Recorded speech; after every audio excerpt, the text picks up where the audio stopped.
رمضان المبارک کے مہینے میں ہمارے ہاں فجر کی نماز اول وقت میں پڑھ لی جاتی ہے،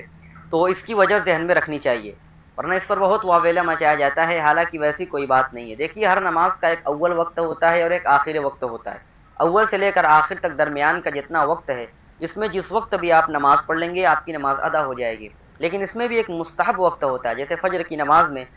سنن ترمذی میں روایت ہے کہ حضرت رافع بن خدیج رضی اللہ تعالیٰ عنہ کہتے ہیں، میں نے اللہ کے رسول صلی اللہ علیہ وسلم سے سنا کہ اسفروا بالفجر فانه اعظم للاجر، کہ فجر کو تھوڑا اجالا کر کے پڑھو، اس میں ثواب زیادہ ہے۔ اس بنیاد پر امام ابو حنیفہ رحمۃ اللہ علیہ نے فجر کی نماز میں آخر وقت کو مستحب گردانا، لیکن اتنی بھی تاخیر نہیں ہونی چاہیے کہ اگر کسی وجہ سے نماز کا اعادہ کرنا ہو تو اس کا وقت ہی نہ بچے، اس کا بھی خاص خیال کرنا چاہیے۔ لیکن رمضان المبارک کے مہینے میں تاخیر کرنے کی صورت میں اس سے اہم چیز فوت ہو رہی ہے، جیسے کہ رمضان کے مہینے میں لوگ رات کو جاگتے ہیں، سوتے بھی ہیں تو تھوڑی دیر میں سحری کے لیے اٹھ جاتے ہیں، کھانے کے بعد نیند کا غلبہ ہوتا ہے۔ اگر رمضان کے مہینے میں بھی ہم فجر کی نماز کو تاخیر سے ادا کریں تو بہت سارے لوگوں کی جماعت چھوٹ جائے گی، حالانکہ جماعت کے ساتھ نماز پڑھنا ایک تاکیدی حکم ہے، اور جماعت میں لوگوں کی زیادتی یعنی بڑی جماعت کا ہونا یہ شریعت میں مطلوب ہے، تو دونوں چیزیں فوت ہو جائے گی۔ اس لیے رمضان المبارک کے مہینے میں اول وقت میں نماز پڑھ لی جاتی ہے،